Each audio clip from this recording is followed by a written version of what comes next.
प्रणाम पिताश्री। खुश रहो बेटा। गोर लागे छमदा। खुश रहो मंत्री।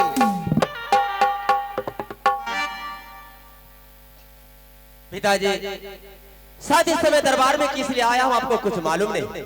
नहीं कमलराज, मुझे कोई बात मालूम नहीं है। इस समय दरबार में आने का कारण इस प्रकार है कि सुबह हो जाने के बाद ये हिमाचलपुर शहर हम दोनों भाई के नाम से बंटवारा हो जाना चाहिए। ये कमलराज तुम क्या बोल रहा है?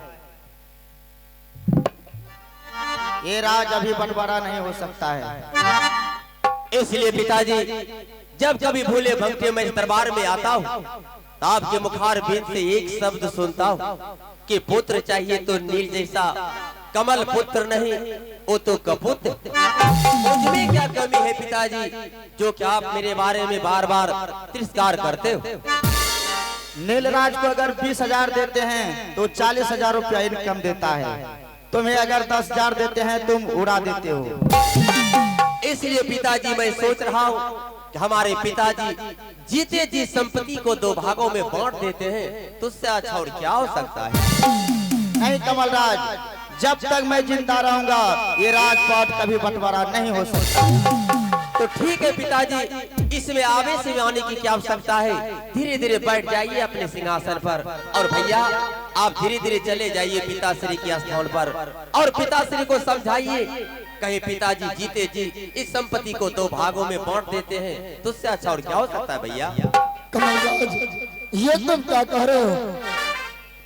जो हाथ दिन रात पिता की सेवा में लगा रहे, जो मुख दिन रात पिता के नाम को भजता हो, उस मुख से पिताश्री को समझाने के लिए कहा। आखिर पिताश्री कोई गलत बात बोला कहाँ है? पिताश्री को गुजर जाने के बाद ये संपत्ति हम दोनों भाई का तो है। लेकिन भैया मैं तो आपको पिताश्री को समझाने के लिए कहा, लेकिन लगता है कि आप मेरे रास्ते के कांटे बनने के प्रयास कर रहे हो। अगर मेरे रास्ते के कांटे नहीं बने तो उससे अच्छा और क्या हो सकता है? चले जाइए अपने स्थान पर। और पिताजी अंतिम बार पूछ रहा हूँ, ये हिमाचलपुर शहर बंटवारा होगा या नहीं? नहीं कमलराज, मैं जब तक जिंदा रहूंगा ये राज कभी बंटवारा नहीं हो सकता। तो ठीक है पिताजी, नजर फाड़ फाड़ कर देख लीजिए, आज जिंदगी में पहली बार मैं दरबार से खाली हाथ वापस जा रहा हूँ। अरे मर गया कमल, किस कमल के तुम सब सपना देख रही है? कमल के लिए इस राज में, इस महल में सब कुछ स्वर्गनाश हो गया। यह पूर्वास के बाबू झगड़ा चोर, यह तू हजरिया का गटी चौथा चौथा हजरिया बंद भला सब पोरम करी के जरा देलके ये। अब तोरा तू हजरिया में लोभ लागलो छ। गरम कपर भंगी चरबे भ। तोरा कल पर 3 गोली मरबे भ। चले हुए पर नमक छोड़ दो, हट जाओ मेरे नजर से। पिताश्री, ये मैं क्या सुन रहा? देखो बेटा नील, कमल को जो बोलना है बोलने दो, लेकिन जब तक मैं जिंदा रहूंगा ये राज कभी नहीं बांटूंगा। पिताश्री, हम दोनों पति पत्नी को कुछ नहीं चाहिए। पिताश्री,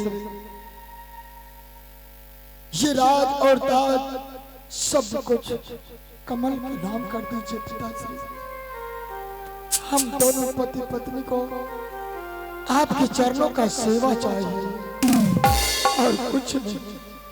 नहीं बेटा, अभी राज सब बंटवारा नहीं होगा। पिताश्री, जिस कमल को एक बचपन से पोस पाल करके इतना बड़ा किया, उंगली पकड़कर चलना सिखलाया, आज उन्होंने आपको दरबार में तिरस्कार करके चला गया और जाते जाते कह के गया कि मर गया तुम सबके लिए कमल।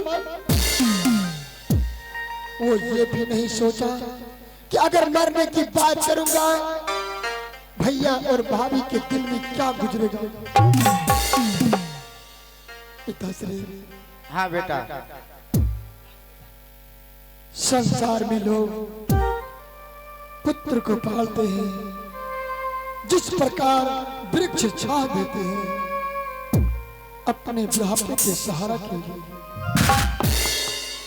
बड़ी सभा में आपको आगे पीछे करवाया, कितनी बड़ी दुख की बात है पिताश्री। महारानी, स्वामी, क्यों स्वामी? कमल देखा क्या कुछ करके दरबार से चला गया। हे स्वामी, अभी कमलराज नादान है, नाजुक है, न समझे, इसलिए स्वामी। वाह देवर की भाभी, वाह। कमलराज अभी भी तुम्हें नन्हा नादान दिखाई दे रहा है। क्यों नहीं स्वामी? जो कमल इस राज्य को 2 भागों में बांटना चाहे। नहीं महारानी, अब कमल नन्हा नादान नहीं रहा, वो बड़ा हो चुका है, बुद्धिमान हो चुका है।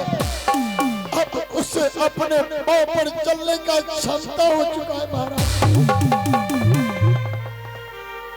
लेकिन स्वामी, लेकिन क्या महारानी? आज मैं इतना दिन की बात है, मैं कमलराज के मुख से ऐसी बात सुनने के लिए सुना है। समझाओ उस पगले को, समझ गया तो अच्छी बात होगी। ठीक है स्वामी। महारानी, पिताश्री को भोजन का समय हो रहा है, ले चलो भोजन कक्ष में और पिताश्री को भोजन कर।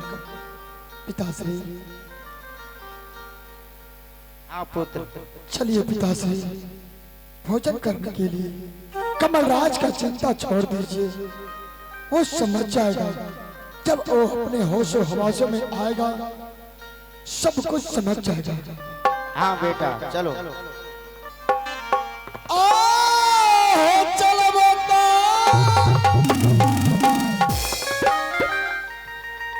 हाँ चल मैं होती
चल तुम यहाँ।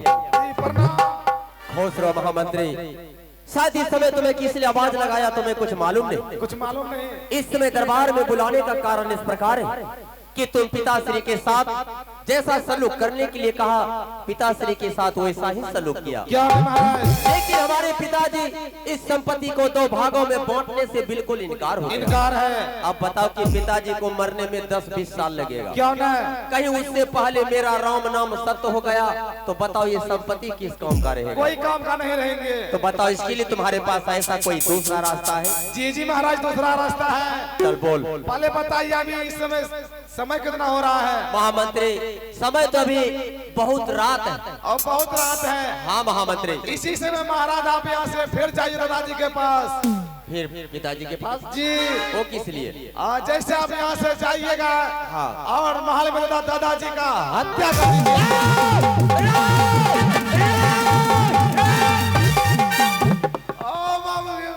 बताओ रे शैतान की बच्चे शैतान, पिताजी को हत्या कर देने से हमारे राज्य में हमारे महल में दारू का ठेका खुल जाएगा?